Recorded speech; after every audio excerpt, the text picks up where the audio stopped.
喂，好啦，大家好，好耐冇見，咁啊，應該有2個禮拜咧就冇 update 一啲嘅新嘅影片啦。咁今次咧主要嚟講咧就係講翻我之前話喺屋企咧就撞鬼嘅影片啦。咁好多網友都問到，點解冇更新啊？或者即係點解咁耐都冇講過啊？咁因為其實咧最主要咧就係喺呢個期間咧，第一我病咗啦。咁真係好病，即係超病，即係我係傷風感冒咁樣啦，咁個頭又暈啦，咁而另外咧，咁其實亦都係最主要咧，我係想用一啲科學啲嘅方法咧去求證究竟我係發生啲咩事嘅。咁對翻上一次我就係話去撞鬼之後，咁我去咗酒店瞓覺啦，咁跟住然之後做咗啲咩咧？我其實咧就去另外一間廟嗰度咧，朱拉廟好似叫做咁我翻去睇睇究竟嗰個叫咩廟啦。咁嗰度咧就去拜咗個 Tarishwan 啦，咁都係鬼王啦。咁而另外咧，亦都買咗一個8寸高嘅鬼王像翻屋企啦。咁買咗之後咧，嗰幾晚咧，其實就都個狀態係幾好嘅，我瞓得幾舒服。咁亦都真係冇發生過呢啲事嘅。咁但係咧就喺過咗幾日嘅啫，其實真係過咗幾日嘅啫，即係我淨係安靜咗幾日咧，跟住之後咧又再發生過呢啲事啦。咁究竟係點樣咧？咁就係其實一樣咧，係聽到咧耳邊係有聲啦。咁每一次都係啱啱喺瞓着覺嘅時候咧，就會出現呢啲聲。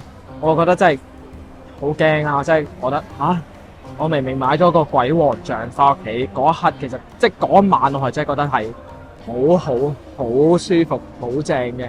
咁但係過咗幾晚之後，又再重新發現嗰啲事，我就覺得唔好對路啦。咁因為其實最主要一件事咧，就係我覺得就係因為真係實在太準確啦，即係每一次我係啱啱瞌着嘅時候，跟住啲聲咧就喺我耳邊出現。嗰啲聲咧其實就係好難講話係咩聲嘅，即係其實又唔係一啲巨響啦，咁係一啲嘅好奇怪嘅聲啦，可能嗡或者係一啲嘅漏氣聲咁樣嘅聲啦，其實都一下嘅啫，就唔係好持續發生嘅。咁所以咧喺呢段期間，我就覺得真係冇可能嘅鬼怪嘢，完全冇可能咁準確係喺我每一次啱啱瞌着嘅時候咧，就會係發生啲嘢嘅。咁所以我更加相信呢樣嘢係我身體機能上面出咗問題。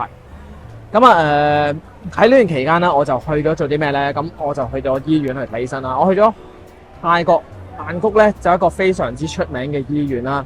咁裏邊咧，我係睇咗個耳科嘅醫生啦。裏面咧做咗一啲好簡單嘅聽力測試。咁個醫生咧睇咗個報告之後咧，其實就覺得我係冇問題。醫生係冇睇報告嘅，因為根本係唔需要報告嘅，佢純粹做一啲嘅聽力測試，咁聽下睇一睇我嗰個耳仔咧係冇問題啦。咁醫生做完檢查之後咧，就發現我聽力咧就非常之正常，就完全冇一啲嘅耳科嘅問題嘅出現。咁所以嗰一刻我覺得都還可以嘅，但係我唔係好相信個醫生咧係可以令到我去翻out到呢個問題。咁隨住之後啦，過咗2個禮拜，因為我都想睇下究竟發生啲咩事啊嘛。咁過咗2個禮拜之後啦，咁我就真係咧同我朋友食完飯之後啦，揸電單車去翻屋企咧，揼濕身喎。你夜晚揼濕身揸電單車咧，真係超級嚴重咁樣呢樣嘢。咁之後嗰2日我真係嚴重地感冒啦。流鼻水、流鼻涕啦、頭痛啦，嗰啲嘅鼻涕咧，全部都係綠色啦，勁多痰啦。咁所以就不如咁啦。咁我去睇醫生啦。咁因為我之前喺香港咧，我早2個幾月之前咧，我喺香港翻咗嚟噶嘛。我翻咗香港2個禮拜度啦。咁我個旅遊保咧就仲生效。咁所以咁不如我去睇多另外一間嘅醫院，睇埋嗰邊嘅醫生，睇一睇我嘅感冒。咁順便咧就睇埋嗰邊嘅腦科同埋個耳科。咁點解我會睇腦科咧？咁因為我喺上網嘅時候咧，曾經揾過一啲嘅資料啦。嗰啲資料就係有關於點解我會喺耳邊咧聽到一啲嘅聲嘅。我喺呢段期間裏邊，我揾咗其中一個嘅症狀，究竟係咩咧？就係呢一個爆炸頭症候群。爆炸頭症候群咧係咩嚟咧？爆炸頭症候群咧就係你會有啲嘅時候咧，就會係聽到耳邊有一啲嘅巨響，係真係巨響，真係好似爆炸聲咁樣。咁但係我唔覺得係呢樣嘢，因為我覺得係。因為我聽到嘅聲，譬如頭先我所講嘅，就係譬如可能係一啲漏氣聲，同埋一啲好奇怪嘅聲音啦。咁唔係好強烈嘅聲音嚟嘅。咁所以我就覺得我就覺得呢樣嘢就應該就唔係啦。咁但係可能會係輕度中風。咁所以我會睇埋個腦科醫生啦。咁睇下究竟係咪我個腦裏邊咧係發生啲咩問題啦。咁我去咗一間好多日本人去嘅醫院 ，S 字頭嘅嗰個醫院。咁我覺得入邊嘅醫生咧就非常之有耐性同埋非常之細心。我睇完，我去做咗咩咧？我去睇腦科醫生嘅時候咧，腦科醫生咧就去轉介我去做 MRI 嘅檢查啦。除咗 MRI 之外咧，仲有 MRA 啦。咁兩樣唔同嘅檢查啦。咁而同時間咧，耳科醫生咧亦都係指示我入去一個密室做一啲嘅音頻嘅測試啦。我覺得學好詳細，非常之詳細。咁但係過咗第二日之後咧，醫生睇完報告咧，無論係腦科醫生啦或者係耳科醫生咧，都話係我冇問題嘅。咁某程度上我安心嘅，因為我唔係一啲嚴重大嘅疾病。咁但係呢樣嘢其實都係解決唔到我嘅隱憂發生咗啲咩事。不過喺呢段期間咧，腦科醫生咧開咗啲安眠藥俾我，我真係瞓得超好。從來冇試過瞓得咁好。咁當然啦，我呢一啲我唔會日日用啦，因為呢一啲嘅藥物嘅應用嘅話，咁始終都會令到我身體有副作用。咁所以其實就可能一個禮拜一次。不過我都係會聽到有聲嘅，但係我係覺得一定係撞鬼嘅啦。後尾我再上網去睇啦。因為我以往咧就係喺 Google Search 嘅時候咧，咁我會係用中文去搜索咁一啲嘅關鍵字，譬如我耳邊聽到有聲，咁嗰啲都得唔到一個好確定或者比較類近啲嘅答案。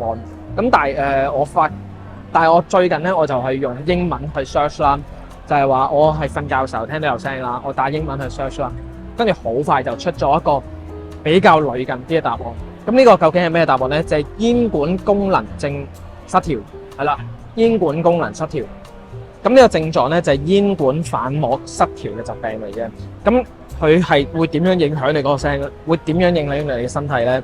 就係因為聲音咧可以喺鼻竇腔通向個耳朵啦，咁而令到你咧聽到自己嘅聲嘅。咁譬如一啲嘅呼吸聲啦，同埋一啲嘅身體嘅功能嘅聲音就會過大，以至乎甚至乎咧就會係聽到你隻心臟搏動嘅聲嘅。咁我覺得呢樣嘢係真係超接近我自己嘅症狀啊！咁所以就我覺得呢樣嘢係已經係好貼近我個狀況噶啦。咁而點解真係睇耳科醫生睇咗2間唔同醫院，佢哋都發現唔到咧？因為呢一啲咧係同聽力冇乜關係嘅，因為佢哋都係測試緊我嘅聽力有冇問題啦。咁而未去到話喺嗰個咽管膜嗰度去 check 到任何嘢。咁所以其實就佢哋睇唔到，而同時間點樣去解釋點解佢日頭嘅時候咧，我係冇呢樣嘢發生啦。咁因為我睇過一啲嘅相關嘅資料咧，就係話日頭咧始終個雜音咧就比較多啲啦。夜晚點解瞓覺嘅時候咧就會係有呢一啲嘅聲喺耳邊，仲要啱啱瞌着咧？咁某程度上其實係同壓力有關嘅。咁呢啲壓力其實嚟自好多方面嘅。咁我諗之後大家即係如果大家有興趣，我再講啦嚇。咁但係我覺得呢樣嘢已經係好貼近我自己身體所發生嘅嘢噶啦。咁所以我而家喺度諗緊啦，究竟咧我應唔應該翻香港再睇耳科醫生？咁因為我唔係覺得泰國嘅醫生佢哋唔到位啊，而係只不過就係喺個溝通上面，其實始終係有一啲嘅阻礙。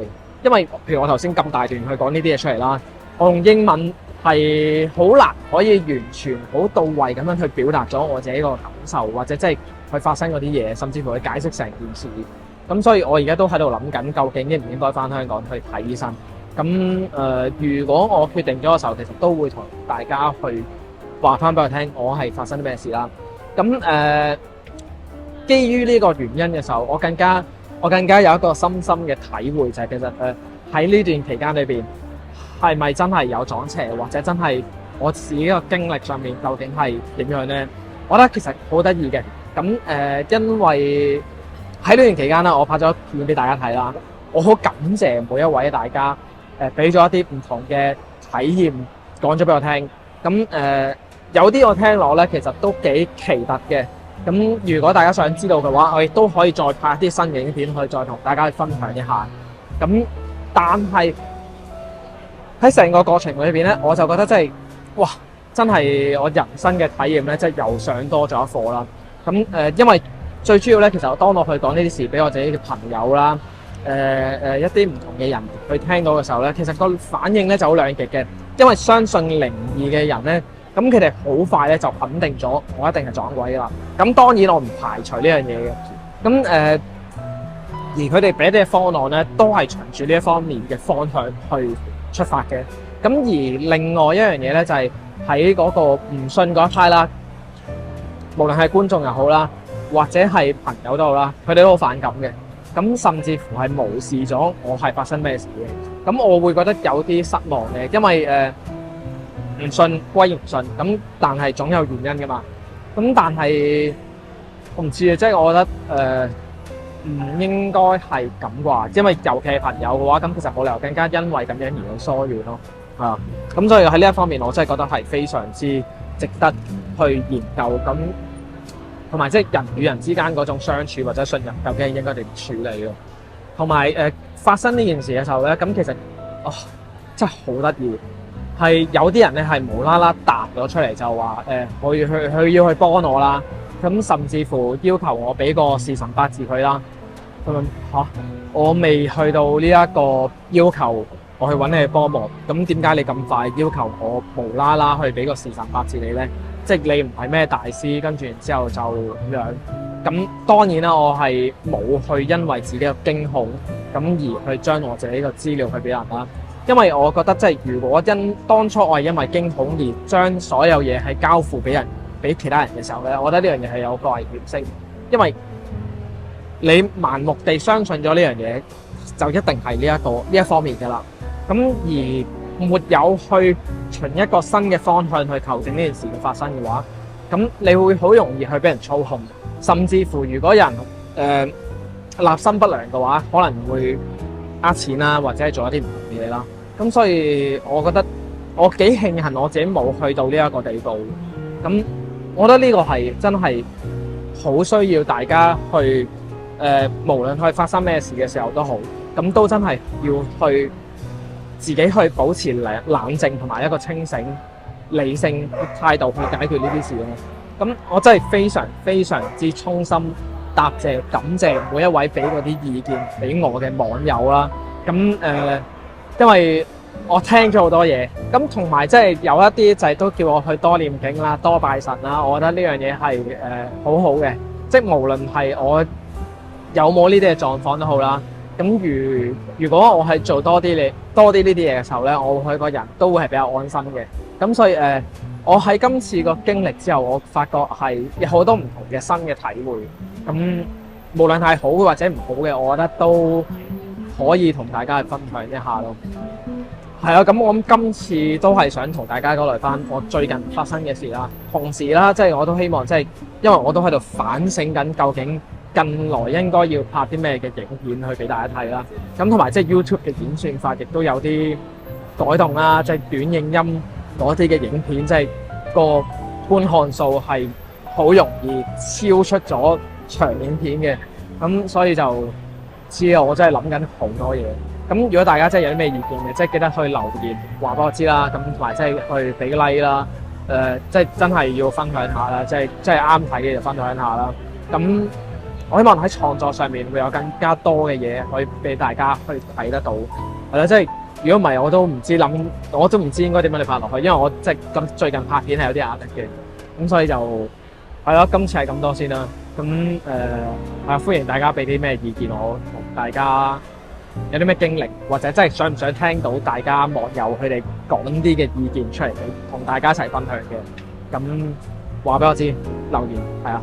咁係啊，如果我有啲咩新嘅動向，我會再同大家update。多謝晒大家，拜拜。